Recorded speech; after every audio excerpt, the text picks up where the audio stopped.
Hi everyone, Janie here. Welcome back to my garden. It is quite the dark and dreary day today, which I checked the weather report and it said no rain, but you know those days that feel like it could rain any minute.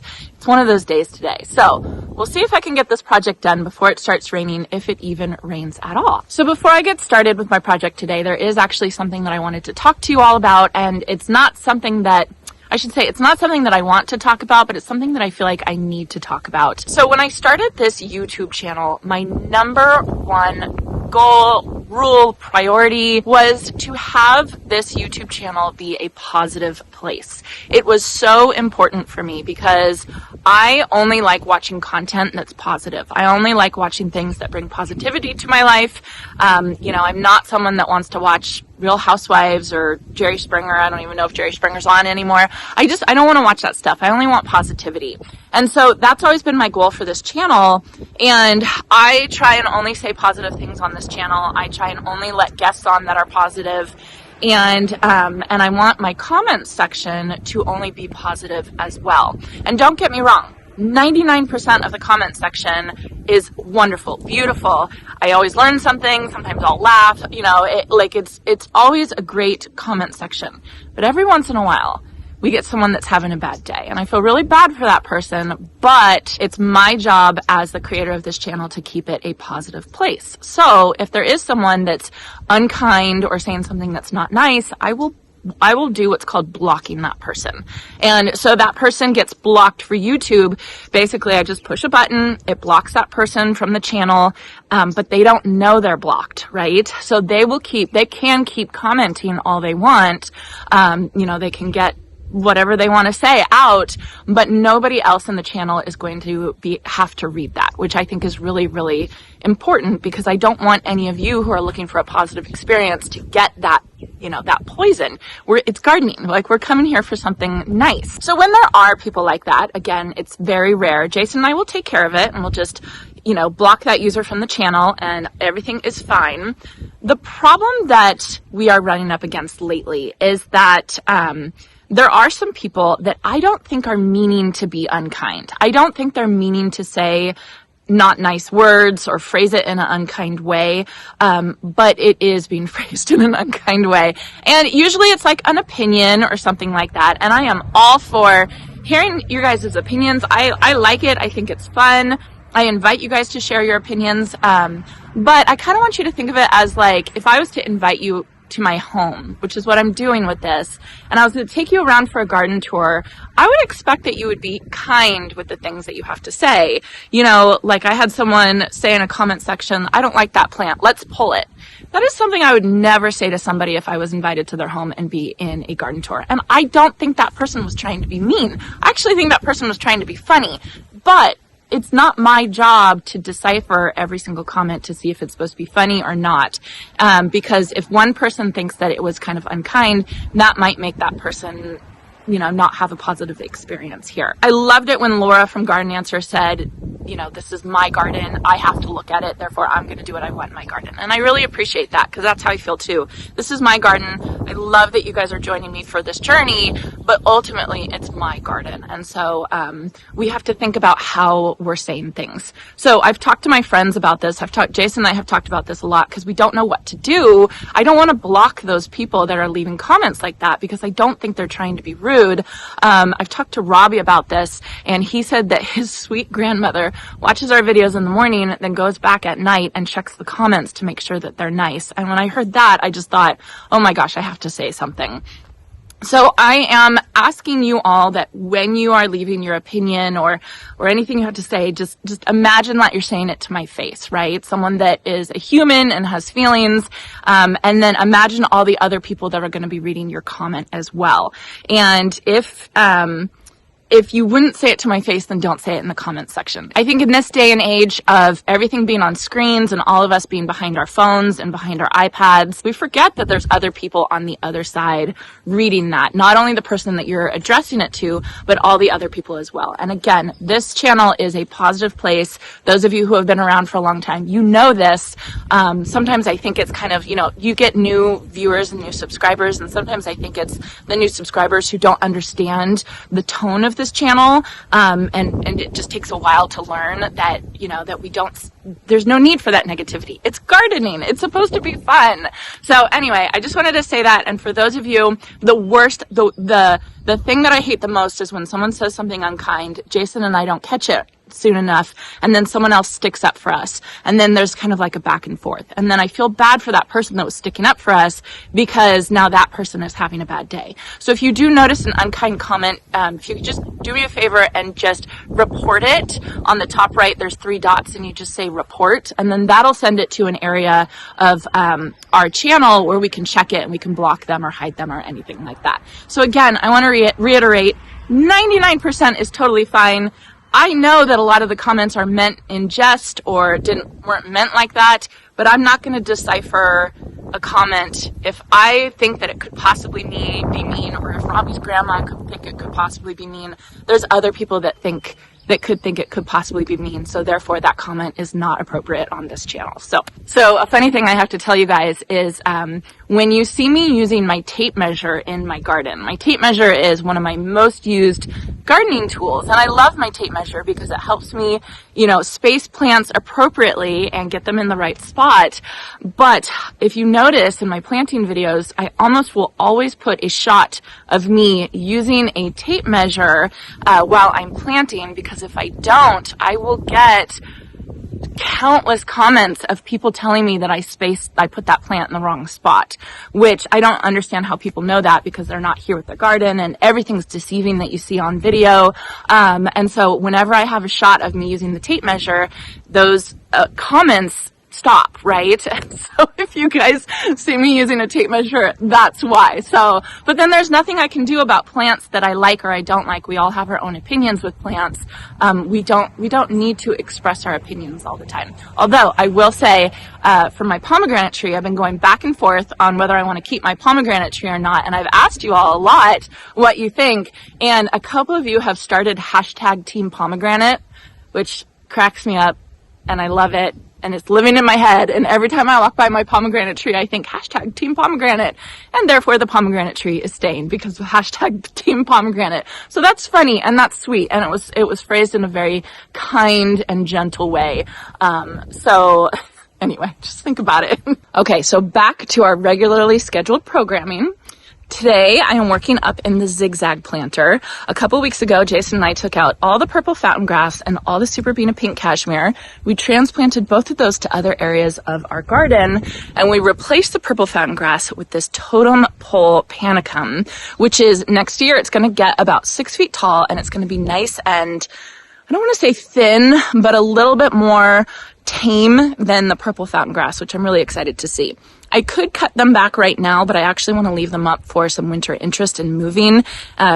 You can see with the wind, they're kind of blowing in the wind, and I think looking really pretty. In between the grasses, we have Dutch Master daffodils planted. We've got them all planted up. I lost count for how many got planted here in the Zigzag planter, but I want to say it was close to like 400 or 500. It was a lot. It was ridiculous. So it's going to be a beautiful, beautiful show. And then what I wanted to do is I wanted to underplant that with some cool season annuals. However, I have been to 3 different garden centers today looking for some cool season annuals, and I either can't find enough or they're so expensive. So I have another plan that involves seeds, so we'll get to that today. But first I want to talk about the Dichondra Silver Falls. So the Dichondra Silver Falls, this is where that discussion came from, because there was a lot of very strong opinions about this plant. And yes, it doesn't look amazing right now, but I'm also hesitant to pull it out because it's going to overwinter for me, and I do want, it's hard for me to pull out a perfectly beautiful trailer that I'm going to want in the spring. So I think what I'm going to do is I am going to leave it in, but I am going to trim it and clean it up. When I was at the 3 garden centers this morning, every single one of them had Dichondra Silver Falls in their display gardens, and that kind of just solidified my decision. Now I have one like that. That one's dead, so I just need to pull that out, and give up on that one. But like these guys over here, I think I'll just trim them up off of the driveway and kind of just keep them so that come spring, they're going to be really, really beautiful. And this is what happened last year. These were in here last winter. They didn't look good all winter long, but I was so happy that I had them in the spring because they popped back as soon as it got warm. And then I had an absolutely beautiful show. So I want to trim these up today for sure. That's one of the things that I want to do. Then I want to sow some seeds. So this is Royal Carpet Alyssum. It is a perennial in my zone. It is zones 7 through 10 or 7 through 9. Monty is very interested. What? Is it that? No. So when I was at the garden centers, the 3 garden centers, I found some Alyssum. First of all, it was white, it wasn't purple, and I really wanted the purple to underplant the yellow Dutch Master daffodils. And so I couldn't find what I wanted, and I started thinking, like, it's too late for buying anything online, and I really wanted to get something in here just so it can start growing. So I thought, why not try seeds? And I looked it up, and it said that you can fall sow sweet Alyssum if you're in a mild enough climate. So depending on our winter and depending on how cold we get, we'll see how it does, and hopefully it'll just germinate and the soil's warm enough. It's a trial to see how it does. It's starting to rain. I knew it. I could feel it. I could feel it. Okay, I gotta hurry. I do want to say these will spread. These will reseed for you very, very easily. And I'm okay with that. If you all remember the garden tour video that I did at Fanula's from Cottage Garden of Petaluma, she plants specifically for them to spread, like in cracks of the sidewalk and things like that. And I just think it's such a romantic idea.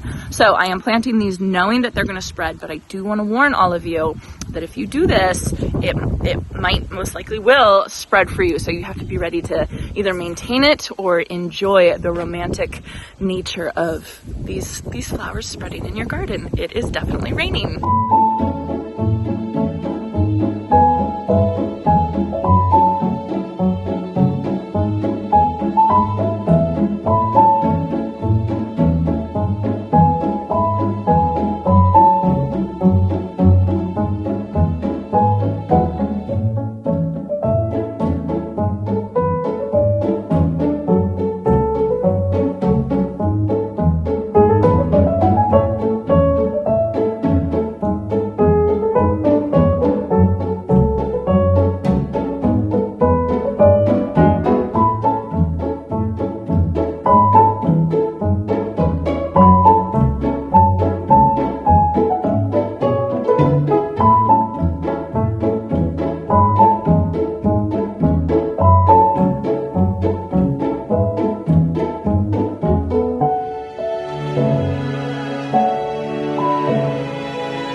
The Silver Falls is cut back and cleaned up underneath. I was so scared that there was going to be, like, I don't know, a mouse or a lizard or something underneath there, but there wasn't anything. I couldn't find anything. And then, like, I tried to do fancy hairdresser cutting and, like, try to make it shaggy looking and stuff like that. Yeah, no. It just, I tried my best, but it just didn't happen. And that's okay. That is totally fine. This is just meant to soften up the points of the Zigzag planter, because while I like the Zigzag planter, I only like it with plants in it. I don't like it bare. So this is still going to soften it up a little bit. And then it's going to keep the Dichondra Silver Falls here so that come spring, if that's the plant that I want as my spiller, I have it all here and ready to go. And I completely understand if this is not your cup of tea, but just remember, this is my garden and this is my planter and this is what I want here. And just think about what words you're putting out into the world. You you know, that negativity. It's not good for the people who have to listen to it, and it's not good for you either. So now I am going to be sowing my sweet alyssum seeds. I am just going to be sprinkling them all over. I am going to definitely overseed because I think some of them are going to get messed up from Monty running around in here, and you know, the fact of what time of year it is and all that kind of stuff. So we'll just see how this does. It'll be a fun experiment so you guys can see. But can't you just imagine the Dutch Master daffodils with these growing underneath it? Oh, that's going to be so pretty. So I'm going to do this. I'm going to give it a go, and let's all cross our fingers that it works out.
All right, as it's really starting to rain, I feel like I didn't even need to water in those seeds, but I don't know how much rain we're gonna get, because according to the forecast, we're supposed to get no rain, which is not true.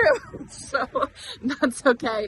These guys are gonna germinate probably in about 2 weeks, hopefully, so I'll keep you all updated on their germination and how many I get. We'll just kind of see how it does. I think it'll be fun. And these seeds, I think I bought 5 packs for $12, so that's a pretty good deal if I can even get some color here in the cool season. So we'll see. I'll keep you updated. I do, again, want to apologize for the topic of some of this video. I'm really sorry. 99.9% of everybody who watches this channel are just the sweetest human beings, which doesn't surprise me because gardeners are wonderful people. And I really do think the people that are leaving comments don't mean to be unkind. I just want to make sure that I'm keeping this place a wonderful kind of escape, right, from everything. Like, let's just come and let's just talk about gardening and let's have a good time. So anyway, I hope you all enjoyed this, and I hope you all have a chance to get in your garden today.